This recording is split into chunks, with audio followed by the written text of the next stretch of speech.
በቃ ዲያቆን ሄኖክ የሆነ ነገር አዘጋጀ ተብሎ ምዕመናኑ ጎርፎ የሚሄድበት አይነት ሰው ሆነ። ከተማ ልጆች አንድ ልጅና አንድ ጎል አያስተማምንም ይላሉ። ሰማይ ቤት ያለ ሙያ ጆርናሊዝም ብቻ ነው እያሉ ይቀልዳሉ። ባገባው በሳምንት ሁሉ ምክር መምከር ጀምሬ ነበር ጓደኞቼ። ለምን ለሴቶቹ አስቀድሞ ገለጸ? ወሬው ቶሎ እንዲዳረስ ነው ይላሉ። ወይኔ ጉዳችን። በሰው የፈረደውን ፍርድ ራሱ ላይ ያደረገው እኔ ልቀጣ አለ ማለት ነው። ይሁዳን ሲኦል የጨመረው ዋነኛው ኃጢአት ራሱን ማጥፋቱ። መንታ ሆነን የተወለድነው የትንሣኤ ዕለት ሌሊት የሚለኮሰው መብራት ከሰማይ እንደሚወርድ ታውቂያለሽ። ማንበብ በጣም እንደወድ ያደረገችኝ እናቴ ነች።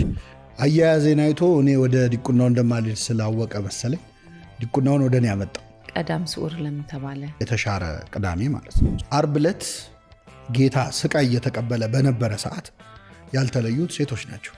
የሐዘኑ ተካፋይ የነበረችን ሴት የደስታው አብሳሪ አድርጎ ክርስቶስ መረጣት። ጾማችሁ ባለቀ ሰዓት አርዳችሁ አትግደፉ። 50 ቀን ሙሉ ጾመው ተጎድተዋል፣ ትንሽ ይጠገኑ ተብሎ አይደል። ፈጽሞ እንዳይምረን ፈታሄ አምላክ ነው፣ በፍርዱ አይደራደርም። ፈጽሞ እንዳይቀጣን ደግሞ መሐሪ አምላክ ነው። የክርስቶስ መነሳት ያለው መልእክትስ ምንድን ነው? ትንሣኤ በጣም የንስሐ በዓልም ነው። በሰው ከሚሆነው በቀር በእናንተ አንዳች ነገር አልደረሰም ይላል። ሶስተኛ ልጅን ኤማሁስ ስላልኳት ታሪኩን ልስማው በዚሁ አስታኪ። ኤማሁስ ማለት ተስፋ ቆርጠሽ ከሄድሽበት መንገድ እግዚአብሔር የሚመልስሽ ቦታ ማለት። ጌታ የመጀመሪያ ቁስል ይሁዳ መሳም ነው።